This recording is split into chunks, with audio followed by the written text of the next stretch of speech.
দর্শক আমন্ত্রণ, যমুনা টেলিভিশন নিয়মিত আয়োজন 24 ঘন্টা। আপনার সঙ্গে আছে মাহফুজ মিশু। আপনারা জানেন পুলিশ সপ্তাহ চলছে। ঠিক একই দিনে বিশেষ করে গলা কেটে মানুষকে হত্যা সহ পিটিয়ে হত্যা অর্থাৎ বিনা বিচারে হত্যাকাণ্ড নিয়ে নানা প্রশ্ন তুলেছেন সংসদের বিরোধী দলীয় নেতা জামাতের আমির ডক্টর শফিকুর রহমান। সেই সাথে সরকারও তার অবস্থান স্পষ্ট করে বলছে আইন শৃঙ্খলা পরিস্থিতির উন্নতি সরকারের প্রধানতম লক্ষ্য। সেসব নিয়ে যখন আলোচনা, তখন খবর বেরিয়েছে হামে শিশুর মৃত্যুর সংখ্যা 400 ছাড়িয়ে গেল এবং একটি পত্রিকার খবরে বেড়েছে স্বাস্থ্য অধিদপ্তর প্রতিদিন যে হিসাব দেয় সেই হিসাবেও খানিকটা গরমিল রয়েছে এবং তারপরে সেই হিসাব সংশোধনও করা হয়েছে। এরই মধ্যে স্থানীয় সরকার নির্বাচনের প্রার্থিতা অন্তত 100টি পৌরসভা এবং উপজেলায় প্রার্থিতা ঘোষণা করেছে নতুন দল এনসিপি। সেসব নিয়ে কথা বলবো আমরা। কথা বলার জন্য আমার সঙ্গে আছেন গণমাধ্যম ব্যক্তিত্ব ডক্টর আব্দুল নূর তুষার। ডক্টর তুষার, স্বাগত আপনাকে। আছেন প্রফেসর আসিফ মাহমুদ শাহান, ঢাকা বিশ্ববিদ্যালয়ের উন্নয়ন অধ্যয়ন বিভাগে পড়ান তিনি, এবং আছেন রাজনীতিক জাতীয় নাগরিক পার্টির সিনিয়র যুগ্ম আহ্বায়ক সামান্তা শারমিন। সামান্তা, আপনাকেও স্বাগত। সামান্তা, আপনাকে দিয়ে আলোচনা শুরু করি। হামে যে সাম্প্রতিক 1-1.5-2 মাসে এবং মৃত্যুর সংখ্যা 400 ছাড়িয়ে গেল, এই শিশুদের এই বিষয়টাকে কি আমরা সবাই মিলে একটু কম ফোকাসে আনলাম কিনা? সবাই বলতে আমি একেবারে গণমাধ্যম, আমাদের সিভিল সোসাইটি, আমাদের আপনারা যারা আন্দোলন সংগ্রাম করেছেন, বিভিন্ন ইস্যুতে কথা বলেন, রাজনৈতিক দলগুলো, এমনকি সরকারি দল তো আনার কথা না স্বভাবতই, সংসদে যারা বিরোধী দল তারাও, মানে এই মৃত্যুটা 2026-এ এসে হামে 400 শিশু মারা যাবে বাংলাদেশে, যেটা বাংলাদেশের সম্ভবত এই 56 বছরের সবচেয়ে বড় সাকসেসফুল কর্মসূচি ছিল। ইপিআই বা সম্প্রসারিত টিকাদান কর্মসূচি একটা ভালো মডেল ছিল। এই পরিণতিটাকে হলো এবং এটাকে আমরা সময় মেনে নিচ্ছি কেন আসলে? ধন্যবাদ আপনার প্রশ্নের জন্য। যমুনা টেলিভিশনের কলাকুশলী যারা দেখছেন সকলকে সালাম ও শুভেচ্ছা। আমার সহ আলোচকদের সালাম ও শুভেচ্ছা। আসলে এত সেন্সিটিভ একটা বিষয়। সাধারণত যেটা হয় যে পলিটিশিয়ানরা কথা বলতে গেলে যখন দায়ের ব্যাপার থাকে, যখন গভর্নমেন্টের যে পার্টি তাকে দায় দেওয়ার ব্যাপার থাকে তখন অনেক উচ্চকিত থাকেন, আবার যখন নিজের দায় নেওয়ার ব্যাপার থাকে তখন একটু সেফ খেলেন। এই সব ব্যাপারে যখন শিশু মারা যাওয়ার বিষয় থাকে, যখন জনগণের উপরে সরাসরি আঘাত আনার ব্যাপার থাকে, তখন আমি দুইটার একটাও আসলে আমি মনে করি না যে এটা যথাযথ কোনো জায়গা হতে পারে। প্রথমত আমি অন্য আরেকটা জায়গায় একটু আলোকপাত করতে চাই, কারণ একটা সিস্টেমেটিক ওয়েতে আমাদের এটা একটু দেখতে পারতে হবে। একটা গণ অভ্যুত্থান আসলে এমন নয় যে অল্প কিছু কারণে আসলে গণঅভ্যুত্থান সংগঠিত হয়, ব্যাপারটা কিন্তু এরকম না। সার্বিক সকল খাতে নানান ধরনের অসামঞ্জস্য লক্ষ্য করার কারণেই এবং দিনের পর দিন মানুষের ভোগান্তির কারণেই কিন্তু আসলে ওই গণঅভ্যুত্থান যে রূপ ধারণ করেছে সেটা হয়েছিল। এবং এই খাতগুলোর মধ্যে অবশ্যই স্বাস্থ্য খাত গুরুত্বপূর্ণ ছিল। ফলত আমরা আপরাইজিংয়ের পরে আমরা একটা স্বাস্থ্যখাত সংস্কার কমিশনের গঠন হতে দেখি। যখন একটি সংস্কার কমিশন গঠন হয় এবং সেখানে যখন 5-6 জন গুরুত্বপূর্ণ ব্যক্তি দায়িত্ব গ্রহণ করেন, তখন আমরা স্বভাবতই এক্সপেক্ট করি, এবং যারা আসলে অন্য ইন্টারিমের আগে বিভিন্ন সময় স্বাস্থ্যখাত নিয়ে অত্যন্ত উচ্চকিত কণ্ঠে নিজের প্রতিবাদ জারি রেখেছিলেন, কিন্তু তারা দায়িত্ব নেওয়ার পরে আমরা নর্মালি এক্সপেক্ট করি যে ওই সংস্কার কমিশনের যে রিপোর্টটা আসবে সেটার ইমপ্লিমেন্টেশনের ব্যাপারেও তারা সমানভাবে উচ্চকিত থাকবেন। কিন্তু এইটার অভিযোগ আমি অনেক আগের থেকেও অনেক বিষয়ও আগে করেছি। যেমন ধরেন সংবিধান সংস্কার কমিশন এবং দুদক এবং নির্বাচন ব্যবস্থা সংস্কার কমিশন, এই রিপোর্টগুলো নিয়ে যতটুকু খুবই মিনিমাম যতটুকু আলোচনা আমরা করেছি, অন্যান্য খাতের সংস্কার রিপোর্টগুলো নিয়ে কিন্তু আমরা সেই আলাপগুলো করিনি। এটার ব্যর্থতা আমাদেরকে সকলকেই নিতে হবে। এই যে আমরা আলাপগুলো করিনি, সেটার ফলটা কিন্তু আমাদেরকে পেতে হবে। ফলত এখন দেখেন হামের টিকা নিয়ে এটা ইন্টারিমের ফল্ট না ইন্টারিমের বাইরের কারো ফল্ট, এটা কোন জায়গা থেকে আসলে ফল্টটা আসছে, এটা আমি বলবো যে ইন্টারিমের অনেক বড় দুর্বলতা। এটা অনেক বড় দুর্বলতা। এটা চোখের সামনে আনতে না পারে, এটাকে ট্যাকেল করতে না পারে, এটা অনেক বড় দুর্বলতা। কিন্তু এই যে দোষারোপের মধ্য দিয়ে তো এটা আমি সলভ করতে পারবো না। আমি এই 400 শিশুর প্রাণকে আর ফিরিয়ে আনতে পারবো না এটাকে। তবে আমি যেটা দায় নিতে হবে, এই যে অধিবেশনটা আমাদের লাস্ট অধিবেশনে আমরা এই বিষয়টা নিয়ে কাউকে অ্যাকাউন্টেবল করতে দেখি নাই, এবং বিরোধী দলের পক্ষ থেকে আমি বলবো যে এটা একটা বড় মিস্টেক হয়েছে। এবং আমার কাছে মনে হয় যে আমাদের একটা ইম্পসিবল চয়েস ছিল, সনদ এবং অথবা হাম। এই ধরনের চয়েস আসলে কোনো গণতান্ত্রিক চয়েস না এগুলো। কিন্তু তার সত্ত্বেও আমি বলবো যে এই যে সংস্কার রিপোর্টকে কেন্দ্র করে স্বাস্থ্য খাত নিয়ে কথা বলার এবং বিরোধী দলের ওই যে রেসপন্সিবল পলিটিক্স করার জায়গাটা ছিল এটা। হ্যাভিং সেড দ্যাট, আমি তো আমার নিজের সমালোচনা করলাম। এখন আমি সরকারি দলের জায়গা থেকে আসি। সরকারি দল এখানে স্বাস্থ্য মন্ত্রণালয় অবশ্যই একজন গুরুত্বপূর্ণ ব্যক্তিকে দিয়েছেন যাকে আমরা সবাই চিনি, এবং স্বাস্থ্য খাতের সংস্কার নিয়ে তার যেই ভিশন সেটা কিন্তু আমরা অধিবেশনে মিস করেছি, আমরা দেখতে পাইনি, উনি বলেননি উনি কিছু। জনগুরুত্বপূর্ণ খাত নিয়ে যখন আমরা আলোচনা দেখতে পাই না, সম্পূরক আলোচনার প্রস্তাবনাও তৈরি হয় না, তাই না? সেখানে সম্পূরক আলোচনা, সম্পূরক যে প্রশ্ন সেটা করারও কোনো স্পেস তৈরি হয় না। এটা একটা সার্বিক গণতান্ত্রিক সংকট। তো আমার কাছে মনে হয় যে হামের টিকার, যেটা আমরা ছোটবেলায় দেখেছি যে হাম একটা মহামারী এবং হামের একটা ইফেক্ট বাচ্চাদের মধ্যে পড়ে, এটা একটা স্বাভাবিক এবং আমাদের সকলেরই এটা অভিজ্ঞতা আছে। কিন্তু এটা তো আমরা গত 10 বছর 20 বছরে এই মাত্রায় কিন্তু আসলে আমরা এটা দেখি নাই। সো এইটার কেন প্রকোপটা হলো, সেটার জন্য ইমার্জেন্সি কি করা হয়েছে? আমরা কি এটা একটা ব্যবস্থা করতে পারতাম না, হাম সংক্রমণ যাতে না হয় সেজন্য একটা স্পেশাল বডি বা একটা স্পেশাল কোনো একটা কেয়ার ইউনিট বা একটা বিভাগীয় কোনো একটা জোন, মানে আমরা তো জানি যে আমাদের বিভাগীয় হাসপাতালগুলো কাজ করে না।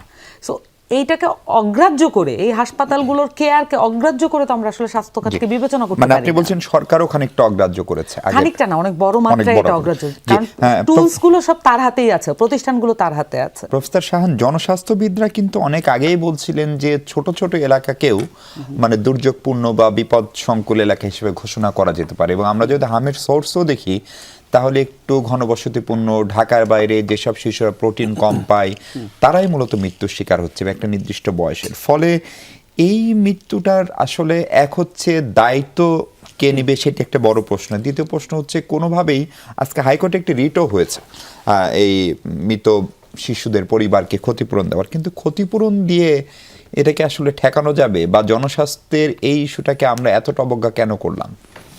ধন্যবাদ আপনাকে। জনস্বাস্থ্য বা স্বাস্থ্য ইস্যু এইটা নিয়ে আমার আসলে খুব বেশি কিছু বলার নেই, আমি এই বিষয়ে অত ভালো জানি না। কিন্তু আপনি যে দুটো ব্যাপার বললেন যে দায়িত্বের জায়গাটা, সেই জায়গাটা থেকে আমি একটু কয়েকটা জিনিস বলতে চাই।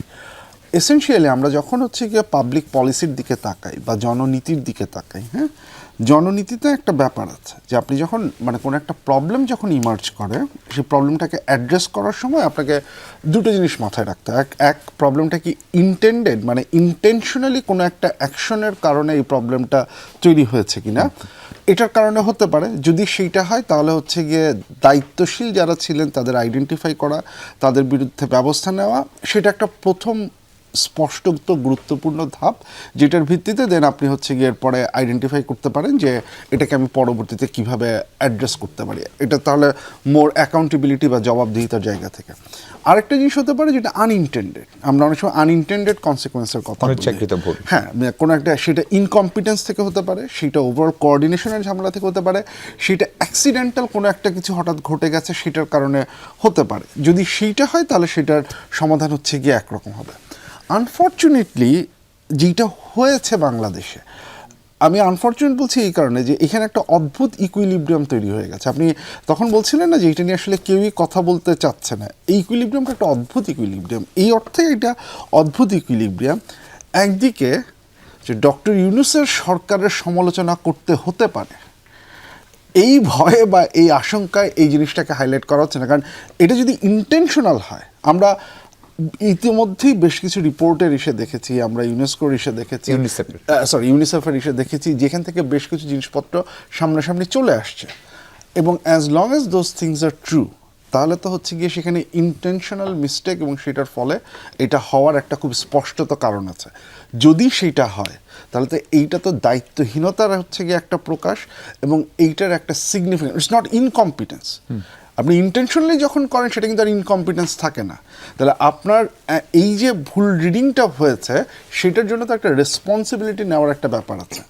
একটা জিনিস হচ্ছে যে দোষটা এইদিকে চলে যেতে পারে, সেটার কারণে হচ্ছে গিয়ে একদিক থেকে এইটা নিয়ে আলোচনার গতি হচ্ছে গিয়ে অনেক ক্ষেত্রে মন্থর।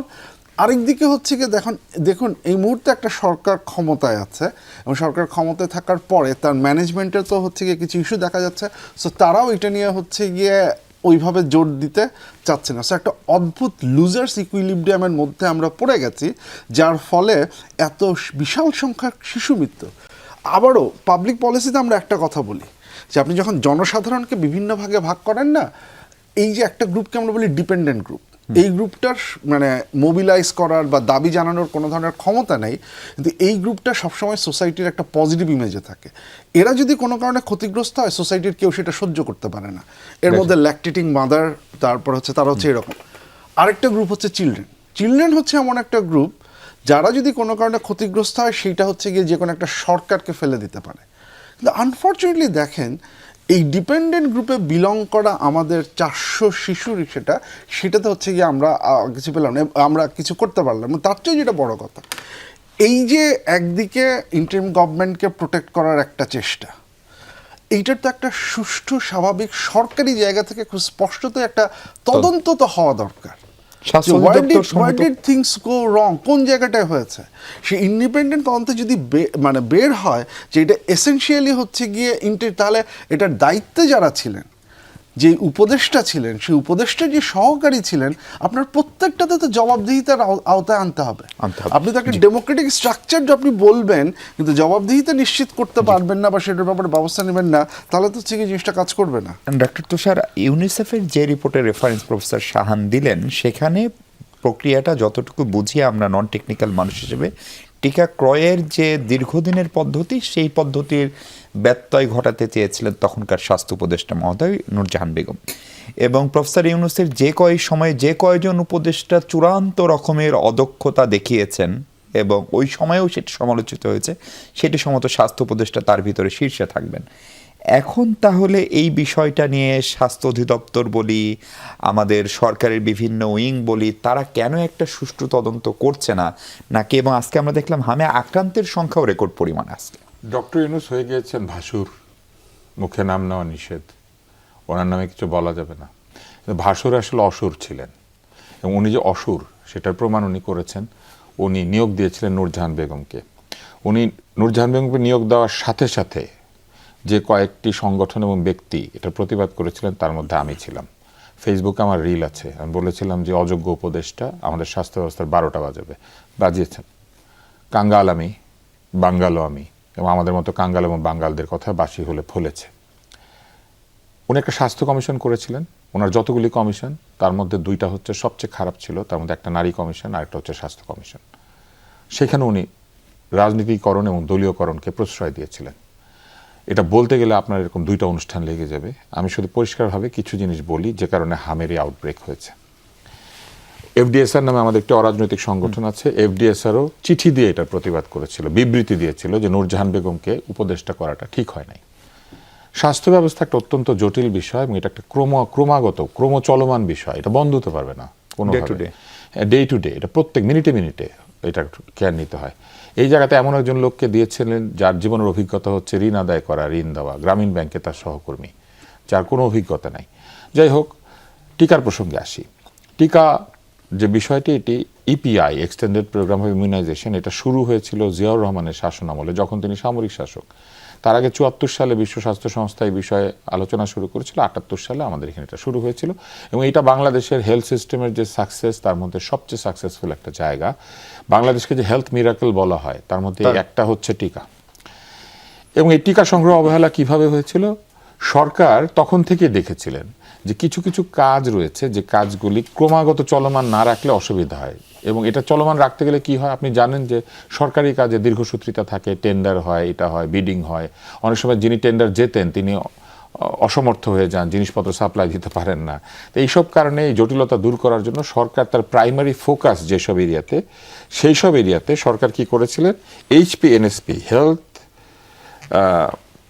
Population and nutrition sector plan, এই নামে একটা দীর্ঘমেয়াদী প্রকল্প হাতে নিতেন, এবং এইখানে সরকার টাকা দিতেন। টাকা দিয়ে এইটাকে কি করতেন, এইটাকে তারা চালু রাখতেন, যার মধ্যে টিকা সংগ্রহ একটি। এখন আমি একটু পেছন থেকে আসি। বলা হচ্ছে যে আওয়ামী লীগ সরকারের দায় আছে। যে বাজেট অন্তর্বর্তী সরকার হাতে পেয়েছিলেন, আওয়ামী লীগ সরকার কিন্তু বাজেটটা দিয়ে ফেলেছিলেন জুন মাসে, এবং এই যে 41,407 কোটি টাকা ওই সময় সরকার বরাদ্দ দিয়েছিল, যার মধ্যে 3,356 কোটি টাকা আগের বছরের চেয়ে বেশি ছিল। কেন? 4টা বিষয় তারা বলেছিল। একটা হচ্ছে স্বাস্থ্য বিভাগে লোকজন নিয়োগ করতে হবে নতুন, কেননা লোকের স্বল্পতা আছে। এবং এটা একটা কারণ আছে, আমরা একটা গবেষণা করেছিলাম, সেই গবেষণার ফলাফলটা তখন হাতে এসেছিল। এটা করাই হয়েছিল আওয়ামী লীগ সরকারকে শিক্ষা দেওয়ার জন্য, কারণ আওয়ামী লীগ সরকার এই সমস্যাগুলিকে অবহেলা করতেন একটা সময়, যার মধ্যে একটা হচ্ছে লোকবল। আমাদের স্বাস্থ্য ব্যবস্থা আন্ডারস্টাফড এখনো। দ্বিতীয় হচ্ছে মেডিকেল সাপ্লাই চালু রাখা। অনেক ঔষধপত্র রয়েছে এবং অনেক র মেটেরিয়াল রয়েছে ফার্মাসিউটিক্যালের, যেগুলি আমাদের ইডিসিএল কিনে বানায়, এগুলোর যাতে চালু থাকে, কেননা বাংলাদেশ মধ্যায়ের দেশ হয়ে যাবে এবং হয়ে গেলে অনেক কিছু বেশি দামে কিনতে হবে। আরেকটা হচ্ছে স্পেশাল প্রোগ্রামে ফোকাস, এর মধ্যে ছিল ইপিআই, টিকা সংগ্রহ এবং free medical services for the poor, গরিবদেরকে যে ফ্রি মেডিকেল সার্ভিস দেওয়া হয়। এবং সবশেষে ছিল যেটা আওয়ামী লীগ সরকার পছন্দ করতো, বাড়িঘর বানাতে, কিছু মেডিকেল কলেজ, কিছু হাসপাতালগুলো বানাবে। এখন দেখেন এই টাকাটা হাতে পেয়েছিল তো এই সরকার, মানে বরাদ্দ ছিল, তার মানে তারা খরচ করতে পারতো। তারা কি করলো, একই সাথে কিন্তু আওয়ামী লীগ সরকার টিকা ক্রয়ের নির্ভরতা বা এই নির্ভরতা কমিয়ে আনার চেষ্টা করছিল। এই জন্য এইচপিএনএসপি যখন শেষ হয়ে যাচ্ছে জুন মাসে, তারা নতুনভাবে আবার এটা যে সই করবো এটা করার সময় পায় নাই। জুলাই মাসে আন্দোলন হয়েছে, তারপরে তো আগস্ট মাসে 5 তারিখে তারা নাই, এবং তারপরে তাদের প্রচুর দুর্নীতি, এটা সেটা সব আবিষ্কার হচ্ছে। কিন্তু এই জায়গাতে এই দুর্নীতির অজুহাত হ্যান ত্যান এগুলি দিয়ে এই স্বাস্থ্য বিভাগে নূরজাহান বেগম এবং তার যে সহকারী উপদেষ্টা এবং তার সঙ্গে যে 3 জন ভৃত্য নিয়োগ করেছিলেন, ব্যক্তিগত ভৃত্য, যারা সারাক্ষণ ঘুষ নিতেন ডাক্তারদের কাছ থেকে, বিভিন্ন জনদের কাছ থেকে পোস্টিং ট্রান্সফার এসব দিয়ে, তারা করলো কি, তারা এই টিকা ক্রয়কে বললো যে আমরা নিজেরা করব, ইউনিসেফকে দেওয়া যাবে না, কারণ এখানে কমিশন বাণিজ্য হয়। এবং এই কথা বলে তারা নিজেরা এটা করতে গিয়ে পারলেন না, এবং না পেরে যে কাণ্ডটা করলেন, টিকা শুধু নয়, এই পুরো স্বাস্থ্য ব্যবস্থার বহু কার্যক্রম, 38টার মতো ওপি আছে এই এইচপিএনএসপির আন্ডারে, সবগুলি ক্ষতিগ্রস্ত হয়েছে। আপনারা হামে শিশু মরছে থেকে দেখতে পাচ্ছেন। কিন্তু এইডসের মহামারী যে বাড়তে শুরু করেছে, আমাদের যে এইডস কিন্তু সবসময় এখানে আমাদের একটা কন্ট্রোলড অ্যাটমসফিয়ারে আছে, এইডসের রোগী বাড়তে শুরু করেছে, কারণ ওষুধ দেওয়া বন্ধ ছিল এবং এই ব্যাপারে যেসব মানে সচেতনতামূলক প্রক্রিয়া সব বন্ধ ছিল। ব্লাড প্রেশার, অ্যাজমা, কুষ্ঠ, যক্ষা, এগুলির ওষুধ কিন্তু সরকার বিনামূল্যে বিতরণ করত। এইগুলি কিন্তু ক্ষতিগ্রস্ত হয়েছে। এবং আপনি যদি যান তাহলে দেখবেন ডিজি অফিস থেকে একটার পর একটা চিঠি দিয়েছে। এই নন কমিউনিকেবল ডিজিজ এবং কমিউনিকেবল ডিজিজের লাইন যারা দেখেন, তারা কোনো কিছু তাদের কাছে বরাদ্দ দেওয়া হয় না। এই মুহূর্তে বাংলাদেশে প্রোস্টেট রোগীদের পেট স্ক্যান বন্ধ। কেন? কারণ এই যে পেট স্ক্যানের যে একটা রিয়েজেন্ট থাকে প্রোস্টেট স্পেসিফিক, সেইটার আমদানি হয় নাই। এটা তো এই সরকারের আমদানি করার কথা না, এটা থাকার কথা, এটা কন্টিনিউয়াস চালু থাকার কথা, এটা তারা করেন নাই। এইভাবে তারা সাপ্লাই চেইনটাকে ডিসরাপ্ট করে দিয়েছেন। বিভিন্ন জায়গায় সাপ্লাই চেইন ডিসরাপ্ট হয়েছে। তার মধ্যে কি করেছেন, এই টিকা দেয় যে কর্মী, তাদের বেতন বন্ধ, কমিউনিটি হেলথ ক্লিনিকে বেতন বন্ধ, তারা চলে গিয়েছে রাজপথে। এবং আপনি জানেন যে গাড়িগুলি দিয়ে বা যা দিয়ে এই টিকাগুলিকে বিভিন্ন জায়গায় পৌঁছানো হয়, এদের তেল সরবরাহ বন্ধ ছিল টাকার অভাবে। টাকা কি ছিল না? টাকা কি তারা গণভোটের প্রচারণার জন্য খরচ করেন নাই? টাকা কি তারা বিভিন্ন খাতে খরচ করেন নাই? তারা জাদুঘর বানিয়ে টাকা খরচ করেন নাই? তারা অন্য জায়গায় টাকা খরচ করেন নাই? কিন্তু তারা জুলাই যোদ্ধাদের চিকিৎসার ক্ষেত্রে সমান অবহেলা করেছেন। এই পুরো স্বাস্থ্য ব্যবস্থা না পেরেছে লোকজনকে ওই সময় চিকিৎসা দিতে, না পেরেছে টিকা সংগ্রহ করতে, না পেরেছে ঔষধপত্র দিতে। এবং আমি তো বাজেটের কথা বললাম, এই বাজেট তো তাদের কাছে ছিল, তারা এটা খরচ করলেন না কেন? ইউনিসেফ তাদেরকে বলেছে ফর গডস সেক, আল্লাহর ওয়াস্তে, এটার বাংলা হচ্ছে আল্লাহর ওয়াস্তে করেন। আল্লাহর ওয়াস্তেও তাদের কানে এটা ঢুকে নাই। এবং এখন তারা আবল তাবল সাক্ষাৎকার দিচ্ছেন বিভিন্ন পত্রিকাতে, এইটা সেইটা নানান কথা। আমরা পাবলিক প্রকিউরমেন্ট রুলস ফলো করার চেষ্টা করছি। পাবলিক প্রকিউরমেন্ট রুলস কোথায় ছিল যখন আপনারা বিনা ইন্টারভিউতে চাকরি দিয়েছেন লোকজনকে? ঠিকমতো ইন্টারভিউ হয় না, ওয়াক ইন ইন্টারভিউ হচ্ছে সংস্কৃতি মন্ত্রণালয়ে, তখন পাবলিক প্রকিউরমেন্ট, পাবলিক রুলস কোথায় ছিল? এইসব আবল তাবল কথা বলা হচ্ছে। কিন্তু সেগুলো এখন তো তদন্ত করা সম্ভব। তদন্ত শুধু নয়, এদেরকে বিচারের আওতায় আনা উচিত, শাস্তি দেওয়া উচিত, অন্তত তাদেরকে প্রকাশ্যে তাদেরকে জবাবদিহি চাওয়া উচিত। কেন তারা জবাবদিহি করবেন না? আমি আপনাকে একটা জিনিস বলি, 9% ইনক্রিজ বাজেট তারা হাতে পেয়েছিলেন। ওই 9% টাকার থেকে যদি 1% টাকা খরচও হয়ে যেত অতিরিক্ত, কি হইতো? ইউনিসেফ একটা সার্ভিস চার্জ নেয় এই কাজটা করার জন্য। এই সার্ভিস চার্জটা তারা ইউনিসেফের গ্লোবালি নাই, তারা গ্লোবালি নাই, সবার কাছ থেকে নেয়। এবং এই টিকাটা সংগ্রহ করে দেয় আমাদেরকে Gavi, global association, global alliance for vaccination immunisation, তারা এটা সংগ্রহ করে দেয়। এবং শুধু কি আমাদের এখানে সংগ্রহ করে দেয় তা নয়। এখন একটা মজার বিষয় হচ্ছে যে মানুষ এখন দায়ী করছে, কেন তাহলে বড়দেরও হচ্ছে? বড়দেরও হবে, ছোটদেরও হবে। এখনো কিন্তু 60%-এর বেশি আক্রান্ত হচ্ছেন 15 মাসের নিচের বয়সী শিশুরা। কেন? কারণ এই দায় হচ্ছে এই ইউনূস সরকারের। তার সময় জন্মানো শিশুরা টিকা পায় নাই, না পাওয়ার কারণে আজকে এই শিশুরা তো শিকার হচ্ছেই, এরাই হয়ে গিয়েছে এই ভাইরাসটার ক্যারিয়ার। আর এখন যখন তারা এই ভাইরাসটা ছড়াচ্ছেন, আমাদের হার্ড ইমিউনিটিটা নষ্ট হয়ে গেছে। শাম হচ্ছে ইপিআইয়ের মধ্যে যে টিকাগুলি আমরা দেই তার মধ্যে অন্যতম সংক্রামক একটা ব্যাধি। এটাকে আটকে রাখতে গেলে 95% ইমিউনাইজেশন রেট থাকতে হয় এবং অন্তত পক্ষে 90 ভাগের বেশি হইতে হবে। এবং এই অবস্থায় বাংলাদেশ অনেক দিন ছিল। এই জিনিসটাকে তারা কোনো একটা সময়ে এসে 60%-এ নামিয়ে নিলেন। তারপরে তারা টিকা দিয়েছেন, কিন্তু মাঝখানে যে ভ্যাকসিনেশন গ্যাপ হয়েছে, এই ভ্যাকসিনেশন গ্যাপটা তো তারা মিট আপ করতে পারেন নাই।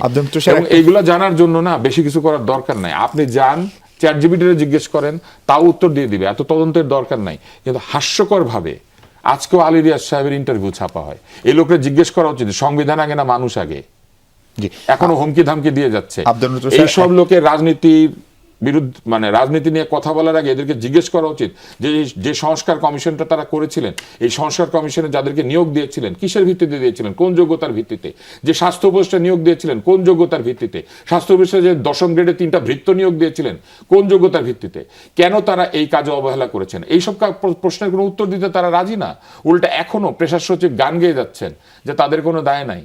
এইসব গান হয় বন্ধ করতে হবে, আর না হলে তাদেরকে ডেকে এনে জিজ্ঞাসা করতে হবে। ডাক দেন এখানে, আমাদের সাথে বসিয়ে দেন, আমার সাথে বসিয়ে দেন, একটু জিজ্ঞাসা করি যে কি কারণে তারা এই শিশু মৃত্যুর জন্য দায়ী হয়ে আজকে শিশুদের মৃত্যুকে অবহেলা করছেন। কারণ তারা কথা বলতে পারে না, তাদের বাপ মা প্রান্তিক শ্রেণীর জনগোষ্ঠীর সদস্য, এবং তাদেরকে এখন ক্ষতিপূরণ দিলে সন্তান হারানোর ক্ষতিপূরণ টাকা দিয়ে হয়। সামান্তা ইসলাম বিরোধী দলীয় নেতা, আজকে আপনি জানেন পুলিশ সপ্তাহ শুরু হলো এবং একই দিনে বিরোধী দলীয় নেতা সকালবেলায় সামাজিক যোগাযোগ মাধ্যমে লিখছেন সম্প্রতি নওগাঁ জেলায় 4 জন, চট্টগ্রামে 3 জন, গাজীপুরে 5 জনকে গলা কেটে হত্যা করা হয়েছে, পত্রিকায় প্রকাশিত খবর। এবং আজ ভোর রাতে গাজীপুরের কালিয়াকৈর উপজেলায় বাগচালা গ্রামে গরুচোর সন্দেহে 3 জনকে পিটিয়ে হত্যা করা হয়েছে। এই যে বিনা বিচারে মানুষ হত্যা, এগুলো তো এক ধরনের মব। ধরুন গরুচোর সন্দেহে পিটিয়ে মারা হলো। সরকারের সবচেয়ে প্রভাবশালী মানুষটা স্বরাষ্ট্রমন্ত্রী, তিনি আজকে পুলিশ সপ্তাহে গিয়েও এবং তার আগে পরেও বলছেন কোনোভাবেই মব সহ্য করবে না সরকার, কোনোভাবেই বিচারহীনতা মানা হবে না। এই ধরনের হত্যাকাণ্ডগুলো একটা নির্বাচিত সরকারের সময় কেন বাড়ছে? আমরা ইন্টারিমের সময় মনে আছে আমরা অনেকবার বলেছি পুলিশের মনোবল ভেঙে পড়েছে, পুলিশ বিধ্বস্ত হয়ে পড়েছে। এখনো কি আসলে পুলিশ আইন শৃঙ্খলা রক্ষা করতে পারছে না? না, অবশ্যই তো পারছে না, বেগ পাচ্ছে। আমার কাছে মনে হয় যে স্বরাষ্ট্রমন্ত্রী আসলে সবগুলো ফোরামে বসেন নাই, আসলে উনি টাইম পান নাই হয়তো। সনদ এবং ইত্যাদি ঠেকাতে গিয়ে সময়টা আসলে খরচ হয়ে গেছে। কিন্তু ওনার উচিত ছিল যে সবগুলো হেডের সাথে বসে, প্রত্যেকটা সেক্টরের সাথে বসে, আসলে এখানে কতগুলো জায়গায়, মানে আপনার মনে থাকার কথা যে ইন্টারিমের শুরুর দিকে পুলিশের কিন্তু 9 দফার একটা দাবিনামা ছিল, তো ওটা কিন্তু ফিল আপ হয় নাই এবং এটা রোষ কিন্তু যায় নাই পুলিশের ভিতর থেকে। কারণ পুলিশের একটা বড় অংশই আসলে এভাবে দলীয়করণভাবে, মানে কোনো পার্টিকুলার দলের সন্ত্রাসী গোষ্ঠী হিসেবে পালিত হতে চায় না। এটা একটা স্বাভাবিক ফেনোমেনা। এবং তারা যে আসলে যেই মানুষটা হয়ে ওঠেন যখন তাদেরকে কোনো কিছু আদেশ পালন করতে দেওয়া হয়, তখন আসলে যেই মানুষটা হয়ে ওঠেন তারা হয়তো পারিবারিকভাবেও এটা পছন্দ করেন না। সো ফলত ওই যে 9 দফা দাবির বাস্তবায়ন না হওয়াটা, এটার ফল আসলে আমাদের আরও অনেক দিন ভোগ করতে হবে। কারণ আমরা একটা যে আইন শৃঙ্খলা বাহিনী হিসেবে পুলিশকে আস্থায় নিতে পারছি না, জনগণ হিসেবেও তারাও কিন্তু আস্থায় আসতে পারছেন না। এখানে একটা বড় গ্যাপ তৈরি হয়েছে, এটা ফ্যাসিস্ট আমলের কারণে হয়েছে। কিন্তু আপনি সারা জীবন যতদিন বেঁচে থাকবেন ফ্যাসিস্ট আমলের উপরে দোষ চাপাতে থাকলে তো এটা সমাধান হবে না।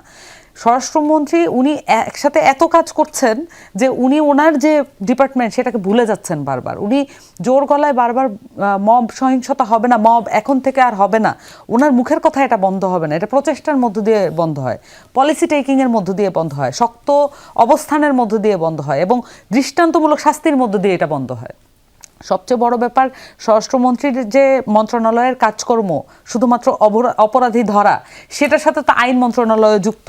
অপরাধী ধরে আপনি কি করবেন? বিচারের আওতায় তো আনবেন। এখন বিচার যখন বছরের পর বছর পেন্ডিং থাকে এবং অপরাধীকে নির্দিষ্ট অপরাধের কারণে ধরা না হয় এবং যে উক্ত অপরাধী যখন রাজনৈতিক সুবিধা ব্যবহার করে ঘুরে বেড়াতে পারেন, তখন কিন্তু এটা আর সাইমultaneously ওয়ার্ক করবেন না। আমরা আরও উল্টো দেখতেছি যে স্বরাষ্ট্রমন্ত্রী বলছেন যে পার্টির কোনো লোক আইসা পরিচয় দিলে লিগেলি হেল্প করো, যাক উনি অন্তত লিগেলি হেল্প করার কথা বলছেন, ইলিগেলি হেল্প করার কথা বলছেন না। কিন্তু যখন স্বরাষ্ট্রমন্ত্রী এটা কোনো একটা মডেল থানায় গিয়ে এটা বলেন, তখন কিন্তু একটা থরহরিকম্প লেগে যায়, মানে ওখানে কিন্তু আর স্বাভাবিক অবস্থা থাকে না।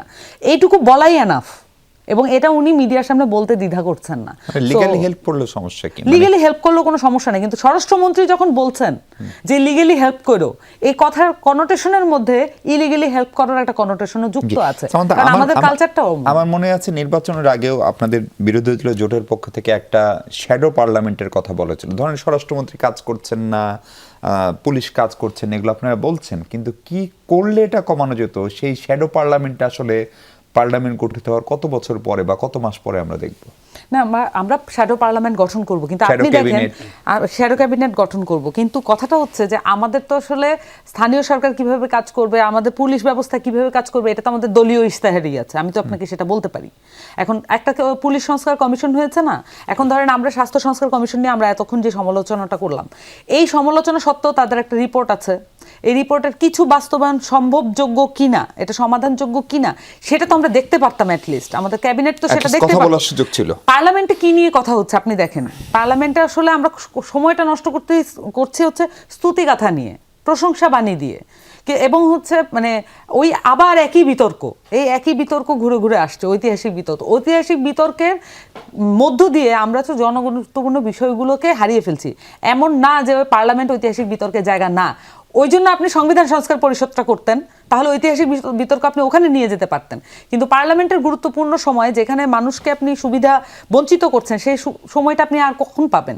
এখন আসেন যে এই যে পুলিশ সংস্কার কমিশনের যে রিপোর্টটা, এই রিপোর্টটা কেন আমরা হারাতে, আমি বারবার কেন কমিশনগুলোর উপরে জোর দিচ্ছি, হতে পারে যে তাদেরকে চয়েস করার যে পদ্ধতি, এই পদ্ধতি নিয়ে আমারও কোশ্চেন আছে, যে যারা এটা দায়িত্ব পেয়েছেন, যেমন পুলিশ সংস্কার কমিশনের হেডের নাম কেউ জানে না, ওনার যে দায়িত্বটা, উনি তো নিজের, ধরেন আমি একটা কমিশনের হেড, আমি একটা প্রতিষ্ঠান গড়ে তুলেছি, এই প্রতিষ্ঠানটার যে মনোযোগ দাবি রাখে, এই মনোযোগটা কেড়ে নেওয়ার জন্যও তো আমি অনেকগুলো কাজ দেখাবো না, উনি সেটা পর্যন্ত করেন নাই। আপনি চিন্তা করেন যে মানে ইনক্যাপাবিলিটি আসলে কি পর্যায়ে গেলে, এবং তাদের আসলে যে ভয়টা ছিল যে বিএনপি বা জামাত বা অ্যাডমিনিস্ট্রেশনে যেসব লোক আছে তাদের অপ্রিয় হয়ে যাওয়ার একটা সম্ভাবনা আছে, তার জানের হুমকি, তাদের আসলে চেঞ্জ করার কোনো ধরনের মানসিকতাই ছিল না। ফলত স্বরাষ্ট্রমন্ত্রীকে এই জায়গাটা নিতে হবে, এবং আমার কাছে মনে হয় যে যদি ওনারা চান এই কমিশনের রিপোর্ট আদৌ কার্যকরী কিনা, সেটার একটা কার্যকরী বডি তৈরি করে তারা দেখতে পারে।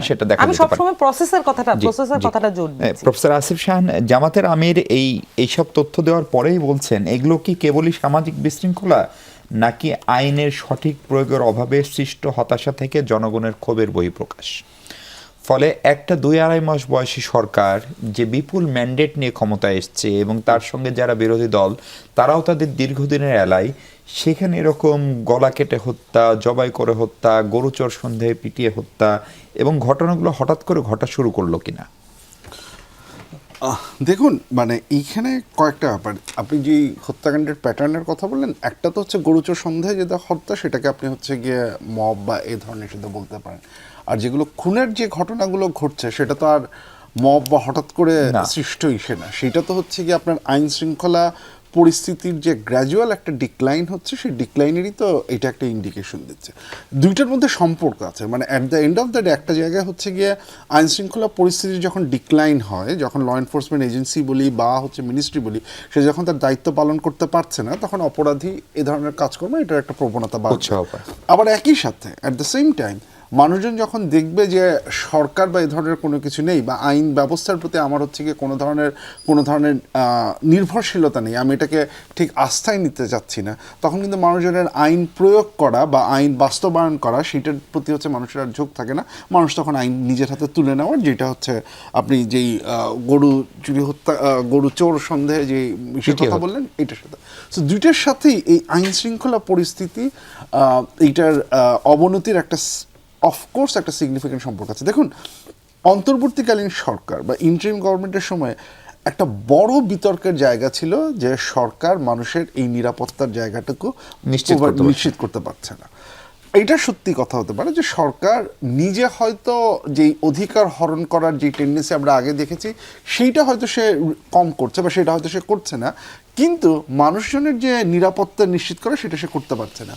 যে কোনো একটা সরকারের বেসিক রেসপন্সিবিলিটি, একদম বেসিক রেসপন্সিবিলিটির জায়গাটা হচ্ছে জীবনের নিরাপত্তা দেওয়া।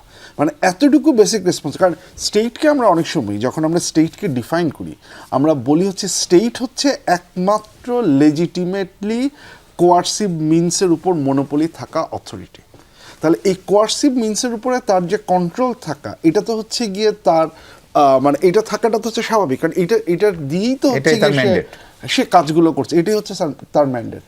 এসেনশিয়ালি যদি সেইটাই ঠিকঠাক হয় তাহলে স্টেট যদি হচ্ছে গিয়ে সেই কোয়ার্স করার তার যে অ্যাবিলিটি আছে, আইন শৃঙ্খলার কথা আমি হচ্ছে বোঝাচ্ছি, তাহলে সেইটাকে জনগণ বিশ্বাস করতে পারছে না, সেটা যথাযথভাবে এনফোর্স হতে পারছে না। As a result of that এই ঘটনাগুলো ঘটছে। এখন আসুন যেটা তার চেয়েও বেশি গুরুত্বপূর্ণ, এই যে ঘটনাগুলো ঘটছে এটা কোন মন্ত্রণালয়ের ব্যর্থতা? এটা তো স্বরাষ্ট্র মন্ত্রণালয়ের ব্যর্থতা। এখন পর্যন্ত স্বরাষ্ট্রমন্ত্রী এই প্রবলেমগুলোকে অ্যাকনলেজ করে কোনো কিছু বলেছেন? এখন পর্যন্ত হচ্ছে গিয়ে স্বরাষ্ট্র মন্ত্রণালয়, আমরা স্বরাষ্ট্রমন্ত্রীর অনেক কিছু নিয়ে মুগ্ধ, তার বাগ্মিতা নিয়ে মুগ্ধ, তার সংবিধান জ্ঞান নিয়ে মুগ্ধ, তার বিভিন্ন বিষয় জুলাই সনদ নিয়ে তার যে বক্তব্য সেটা নিয়ে মুগ্ধ। এর কোনোটাই কিন্তু তার প্রাইমারি পোর্টফোলিও না। তার প্রাইমারি পোর্টফোলিও হচ্ছে স্বরাষ্ট্র মন্ত্রণালয়, এবং স্বরাষ্ট্র মন্ত্রণালয়ের এই কাজগুলো, এগুলোকে হচ্ছে এগুলোর জন্য তো তাকে আমাদের we need to take him to task for that. উনি জুলাই সনদ নিয়ে যেটা বললেন দ্যাটস অ্যাবসলিউটলি ফাইন, ওটা ওনার এক্সট্রা কারিকুলার অ্যাক্টিভিটিস, সেটাতে তিনি যথেষ্ট ভালো, সেটা নিয়ে কোনো সন্দেহ নেই। কিন্তু এই যে স্পেসিফিক যে রেসপন্সিবিলিটিটা, এবং যেইটা আমার কাছে আরও একটা জিনিস, যে কথাটা সামান্তা শারমিন খানিকটা বলবার চেষ্টা করেছেন, যে জিনিসটা বিরোধী দল অনেক সময় আমার ধারণা মিস করে যায়, এই যে এই ঘটনাগুলো ঘটছে এইটার সাথে সংস্কারের একটা স্পষ্ট সম্পর্ক আছে। এই সম্পর্কটা সামহাও লিঙ্কড হচ্ছে না। আপনি যদি দেখেন এই যে আইন শৃঙ্খলা পরিস্থিতি, যেটা একটু আগে উনি বললেন যে আইন শৃঙ্খলা পরিস্থিতি ভেঙে যাওয়া, সেটার সাথে পুলিশ ল এনফোর্সমেন্ট এজেন্সির যে দুর্বলতা, এটার সাথে পুলিশ কমিশন যে তৈরি করার যে প্রস্তাবটা ছিল, সেটা তো একটা সম্পর্ক আছে। কারণ সেটা তো অবজেক্টিভলি পাওয়ারফুল পুলিশ নিয়োগের একটা মেকানিজম তো হচ্ছে গিয়ে সেটা দেয়। তাহলে সেইটার সাথে এই যে ঘটনাগুলো ঘটছে তার একটা সম্পর্ক আছে। সো একই সাথে সরকারের সংস্কার বিষয়ক যে মানে কার্যক্রম, সেটাকে সমালোচনা এবং সেটার সাথে লিঙ্ক করে স্বরাষ্ট্র মন্ত্রণালয়ের যে ব্যর্থতা, যেটাকে তো একসাথে নিয়ে আসার একটা সম্পর্ক আছে, সেই আলোচনাটা তো হচ্ছে না আনফরচুনেটলি। ডক্টর তুষার, স্বরাষ্ট্রমন্ত্রী এবং আইন শৃঙ্খলা পরিস্থিতি এবং সেই সঙ্গে পুলিশের মনোবল, থানাগুলোকে অ্যাক্টিভ করা, পুলিশ সপ্তাহ চলছে এবং এই ধরনের অপরাধ বাড়ে, এগুলো কি খুব স্বাভাবিক ঘটনা প্রবাহ, বা এগুলোকে বিচ্ছিন্ন ঘটনা সরকার চেষ্টা করছে সেগুলো বলে পার পেয়ে যাওয়ার খুব সুযোগ আছে?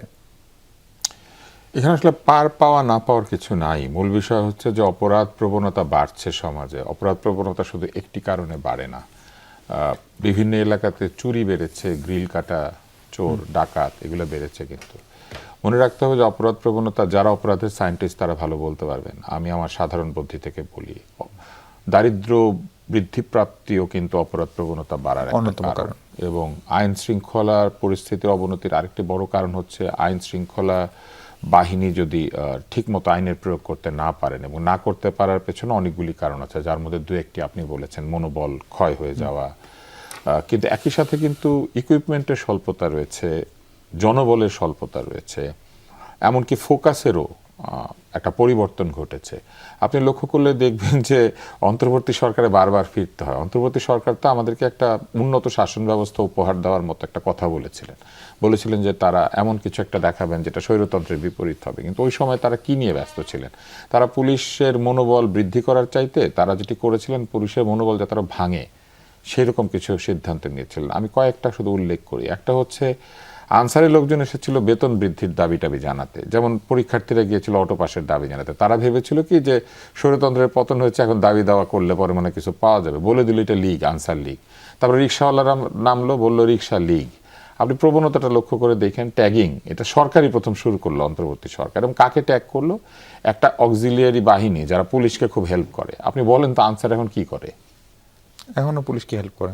মানে আসলে কি করতে পারে, মানে পারার মতো অবস্থায় আছে কি না, এটা একটা খোঁজ নেন। দ্বিতীয় হচ্ছে পুলিশ, তারা পুলিশের পোশাক বদলাতে ব্যস্ত হয়ে গেলেন, অথচ খুব দরকার ছিল পুলিশকে এক জায়গায় নিয়ে এসে তাদের মনোবল বৃদ্ধি করার জন্য তাদের প্রতি আস্থাটা দেওয়া। আমরা কি দেখলাম? ওসি মামলা ছাড়া লোকজনকে গ্রেপ্তার করতে বাধ্য হচ্ছেন, কেন? থানা ঘেরাও হয়েছে। তখন অন্তর্বর্তী সরকারের উপদেষ্টার কি করা উচিত ছিল? ওসিকে বলা উচিত ছিল যে আপনি যারা ঘেরাও করেছে তাদেরকে দূর করেন। কেননা মামলা ছাড়া কাউকে গ্রেপ্তার করতে তো আইন মানে বাধ্য Allow করে না। না। কিন্তু এই বেআইনি কাজটা করতে সরকার উৎসাহ দিয়েছেন।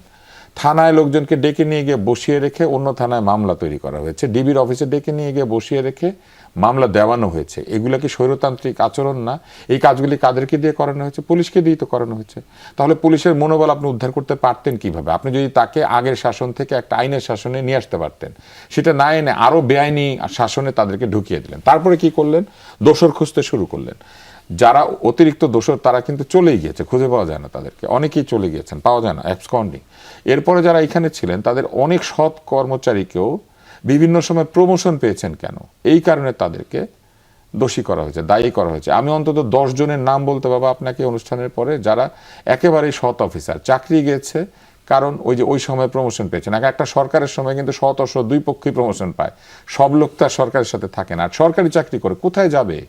সরকারি নির্দেশ মেনেছে, এই ড্রেস পরেছে, ট্রেনিং করেছে, এরা কোথায় যাবে? চালাতে জানে শুধু বন্দুক পিস্তল, এই কাজটাই শিখেছে। এদেরকে তো আপনাকে ভালো করে চিন্তা করা দরকার ছিল, চিন্তা করে নাই। এবং বিভিন্ন অভিযোগের ভিত্তিতে চিলে কান নিয়ে গেছে, এরকম ভিত্তিতে বহু লোককে ওএসডি করেছে, এখানে সরিয়েছে, সেখানে সরিয়েছে, এখানে পোস্টিং দিয়েছে, ওখানে পোস্টিং দিয়েছে। আপনার মনে আছে পটিয়া বা এরকম কোন একটা জায়গাতে এক ওসি, তাকে ঘেরাও করেছিল মামলাবিহীন রাখার জন্য, এবং সেটা প্রতিরোধ করেছে। সে সেটা প্রতিরোধ করেছিল কেন? সেই জন্য তাকেই পরে দোষী হতে হয়েছে। এইগুলি যখন তারা করেছেন, তারা এই পুলিশি ব্যবস্থাটাকে ক্ষতিগ্রস্ত করেছেন। নিউ মার্কেটের একটা জায়গাতে একজন পুলিশকে বসিয়ে রাখা হয়েছিল, থানায় কেউ আসলে তাকে চা কফি খাওয়াবে। আমার কাছে ছবি আছে, চা কফি খাওয়াচ্ছে ভদ্রলোক। কেন? সবাইকে নাকি ভালো আচরণ করতে হবে, চা কফি খাবে। চা কফির টাকাটা কোত্থেকে এসেছিল এটা কিন্তু কেউ জানে না। বেচারা নিজের পকেট থেকে চা কফি কিনে এনে খাইছে ভয়ে। এই যে ভয় তৈরি করা হয়েছিল পুলিশের মধ্যে, এটা তো ঠিক হয় নাই। এবং আজকে হত্যা মানুষের হত্যাই, যদি পুলিশের হত্যা হয়ে থাকে এবং সেই হত্যার পেছনে যদি অপরাধ প্রবণতা থেকে থাকে, কি করে আমরা ধরে নিচ্ছি যে সমস্ত থানা লুট হয়েছে বা ফাঁড়ি লুট হয়েছে সবই আন্দোলনকারীরা করেছে অথবা করে নাই? সেখানে কি কোনো সুযোগ সন্ধানী ব্যক্তি ছিল না? কেউ কি সেখানে কোনো ধরনের উদ্দেশ্য হাসিল করার জন্য করেন না? এটা আপনি কি করে প্রমাণ করতে পারেন? কিন্তু এটার তো কোনো তদন্ত হচ্ছে না বা হয়ও নাই। এইসব বহু কারণে পুলিশের মধ্যে এক ধরনের পিছিয়ে থাকা প্রবণতা আছে, এবং মানুষের মধ্যে যে পুলিশকে অসম্মান করার একটা সংস্কৃতি তৈরি করে দেওয়া হয়েছে, সেটা কি দূর করা হয়েছে? আরো বেড়েছে। একটা ড্রেস পরা লোককে মানুষ এইভাবে অপমান করতে পারে না, কিন্তু করছে। পুলিশকে বিভিন্ন জায়গাতে পোশাক পরিহিত অবস্থা আমরা অপমানিত হতে দেখেছি। থানার মধ্যে একজন লোক ছেলেকে ঢুকে দেখি নাই, থানা পুড়িয়ে দিয়েছি, মেরে ফেলেছি, এইসব বলছে। সেই ছেলেটা কি হয়েছে? কোনো ব্যবস্থা নেওয়া হয়েছে?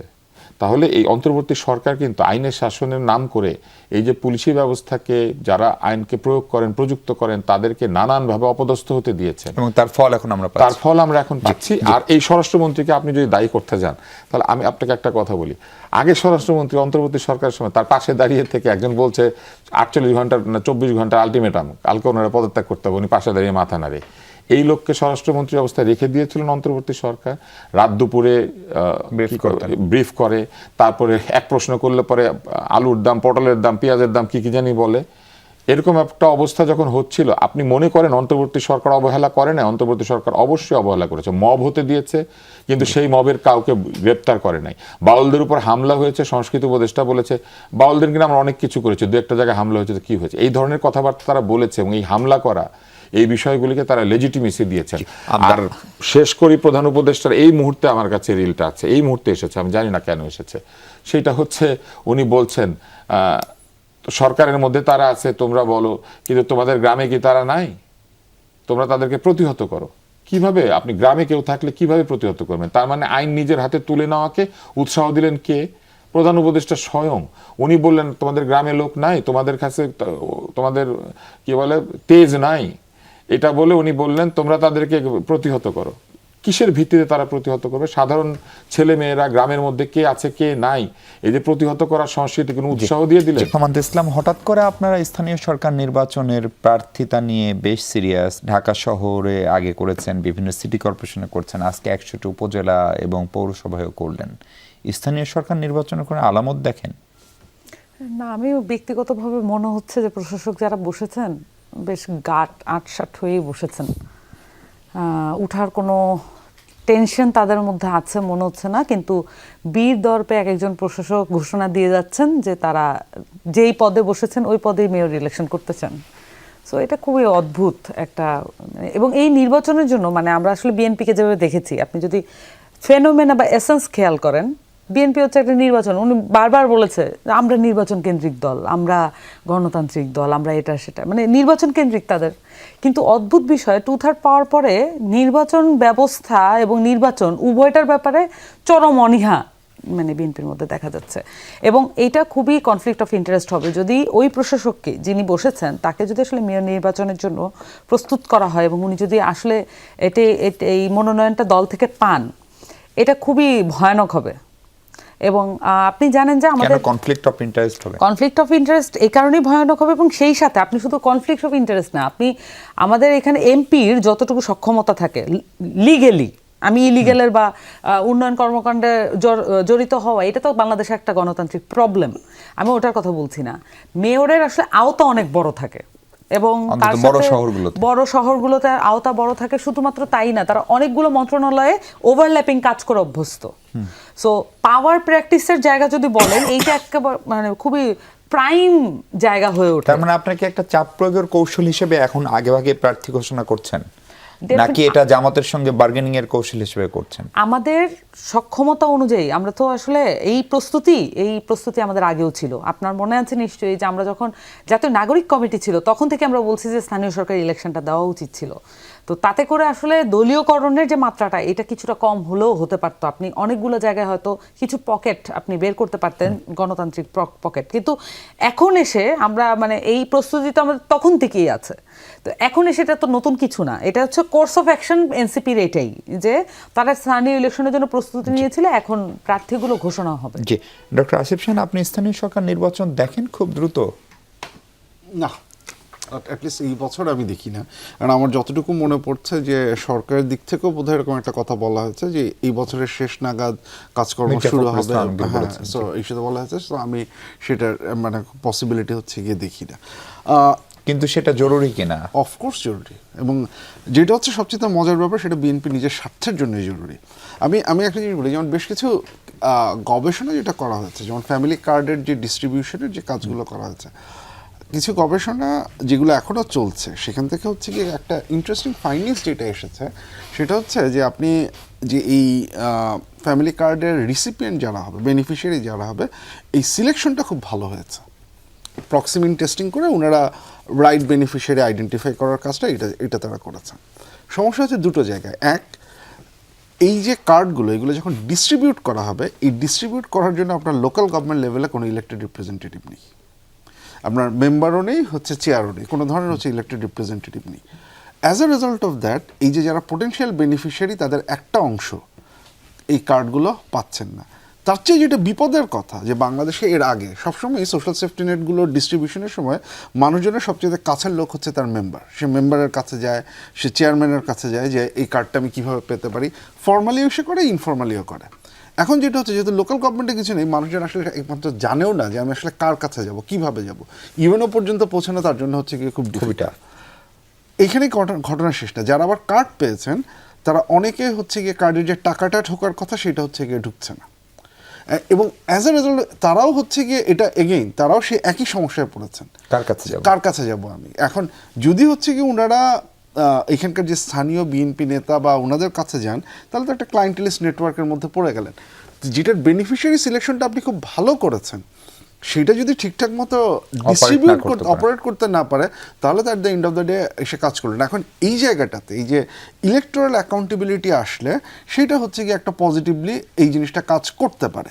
এবং আরও এখানে আরেকটা ব্যাপার আছে যে আপনার, এবং এই কথাটার সাথে আমি একমত, যে স্থানীয় সরকারে আপনি যে প্রশাসকদের নিয়োগ দিয়েছেন, এই প্রশাসকরা সেখানে যতদিন থাকবেন, দুইটা ঘটনা ঘটবে। এক, উনি যত বেশি হচ্ছে এই ডিস্ট্রিবিউশনের নেটওয়ার্কটাকে হাত করবেন, তত বেশি হচ্ছে গিয়ে উনি পোটেনশিয়াল ভোটারদেরকে ইনফ্লুয়েন্স করবেন, যার একটা ইম্প্যাক্ট হচ্ছে গিয়ে আপনার ভোটিংয়ের সাথে পড়বে। তাহলে যে কম্পিটিশনটা হবে, সেই কম্পিটিশন তো অ্যাবসলিউটলি একটা আনফেয়ার কম্পিটিশন হবে। সেই আনফেয়ার কম্পিটিশনে তো হচ্ছে গিয়ে আপনি যদি হচ্ছে গিয়ে করেন, তাহলেও হচ্ছে গিয়ে এটা প্রকৃত একটা গণতান্ত্রিক পরিবেশ তো হচ্ছে গিয়ে দিতে পারবেন না। জি, ডক্টর তুষার, এনসিপির এই সময়ে নির্বাচনের প্রার্থিতা ঘোষণা করা বড় শহরগুলোর পরে বিভিন্ন জায়গায়, এবং সেটাকে কেন্দ্র করে যোগদান প্রক্রিয়া, এটা কি কেবলই একটা রাজনৈতিক স্বাভাবিক প্রক্রিয়া, নাকি এটা এনসিপির কৌশলগত বা সরকারকে চাপে রাখার কৌশল হতে পারে? আমি বলবো এনসিপি কাজটা ঠিক করছে, এই জন্য যে তার একটা নতুন দল, এবং তাদের প্রার্থী ঘোষণা করে দিয়ে তারা তাদের কমিটমেন্টটা দেখিয়েছে যে তারা একটা নির্বাচন চায় এবং সেই নির্বাচনে তারা প্রার্থীদেরকে পরিচয় করে দিয়ে প্রার্থীদেরকে চেনার সুযোগ করে দিয়েছে তাদের এলাকার লোকজনকে। কারণ তাদের অনেক প্রার্থী তো আছেন সেই অর্থে নতুন বিএনপি বা জামাতের প্রার্থীদের মতো বয়স্ক না, বা তারা ওই রকম ক্ষমতাশালীও না। ক্ষমতাশালী বলতে আপনি বুঝতেই পারছেন, এলাকার প্রভাব প্রতিপত্তি, টাকা পয়সা। তো এইসব কারণে আমি বলবো যে এনসিপিটা ভালো কাজ করেছে। আর দ্বিতীয় হচ্ছে যে তারা এটা ঘোষণা করে দেওয়াতে যেটা সুবিধা হয়েছে যে তারা যদি দর কষাকষিতেও যায় তাদের অ্যালায়েন্সদের সাথে, তাহলে এই অ্যালায়েন্সে তারা এখানে একটা ভালো পজিশনে থাকবে, কারণ তারা সব জায়গাতে এটা করতে পেরেছে। পাশাপাশি এটা তো ঠিক যে যদি আপনি মনে করেন যে চেয়ারম্যান কিংবা অন্যান্য বড় পদগুলির বাইরেও তো প্রচুর কাউন্সিলর আছে, এবং সেই সব জায়গাতে যারা এনসিপিতে এখন যোগ দিয়ে ওই নির্বাচনগুলি করতে চাইবেন তারা অন্তত এটা বুঝতে পারবেন যে ওই এলাকাতে চেয়ারম্যান কে হচ্ছে, কারণ এনসিপির প্রার্থী বলে দিয়েছেন। এইটা বিবেচনায় নিয়ে তারা ওইখানে একটা সিদ্ধান্ত নিতে পারবেন, কারণ অনেকেই হয়তো এনসিপির ওই কথায় মানে প্রভাবিত হয়ে হয়তো এনসিপিতে যোগ দিবেন। এনসিপি বলেছে না যে যদি সরাসরি কোনো অপরাধে যুক্ত না থাকে তারা যে কোনো দল থেকেই তাদের দলে মানুষজনকে গ্রহণ করবেন। তাহলে আমি মনে করি যে এনসিপির জন্য এটা ভালো হয়েছে। তো নতুন দল হিসেবে যদি তারা নির্বাচনে নাও যেতে, এই নির্বাচনটাকে কেন্দ্র করে তাদের একটা সংগঠন তৈরি হওয়ার সম্ভাবনা দেখা দিচ্ছে। সরকার কি খুব দ্রুত নির্বাচন দেবে বলে মনে হয়? আমার তো এখানে তো একটা সরকারের বাধ্যবাধকতা আছে, যদিও এখানে অন্তর্বর্তী সরকার 1 বছরের বেশি সময় ধরে নর্থে প্রশাসক দিয়ে রেখেছিলেন, সাউথেও প্রশাসক দিয়ে রেখেছিলেন। নিয়ম কিন্তু 1 বছর দিতে পারার কথা না, এটা আমার ধারণা শাহান ভালো জানবে। সম্ভবত 6 মাসের একটা বাধ্যবাধকতা আছে, 6 মাসের মধ্যে প্রশাসক বদলাতে হয়। তো কিন্তু প্রশাসক তো তারা দিয়েছিলেন। তো আমি মনে করি যে বিএনপি আমার ধারণা শীতের শেষে মানে ডিসেম্বর জানুয়ারির দিকে নির্বাচনের দিকে মনোযোগী হবে। এটা না হলে বিএনপির ক্ষতি হবে, কেননা বিএনপি তার যে জনপ্রিয়তাটা এই মুহূর্তে তাদের কাছে আছে, যত দিন যাবে সরকারে থাকলে জনপ্রিয়তা কিছু কমে। কারণ আপনি যতই চেষ্টা করেন না কেন এলাকাতে ভিন্ন ধরনের একটা অবস্থা তৈরি হয়, আবহ তৈরি হয়। কোথায় কে কি ধরনের কাণ্ড কারখানা করবে এগুলো কন্ট্রোল করতে হবে, একে বহিষ্কার তাকে বহিষ্কার। এর মধ্যে গিয়ে দেখা যাবে লোকাল ইলেকশনে তাদের কিন্তু অনেক প্রার্থীর অবস্থা দুর্বল হয়ে যেতে পারে। সেই কারণে আমিও মনে করি বিএনপি যদি স্থানীয় সরকারে ভালোই করতে চায় তাহলে তাড়াতাড়ি নির্বাচন দিলে তাদের লাভ। জি, অনেক ধন্যবাদ ডক্টর তুষার, অনেক ধন্যবাদ প্রফেসর শাহান, ধন্যবাদ সামান্তা শারমিন। দর্শক, এই ছিল আলোচনা। ভালো থাকুন সবাই, নিরাপদ থাকুন। ধন্যবাদ সঙ্গে থাকার জন্য।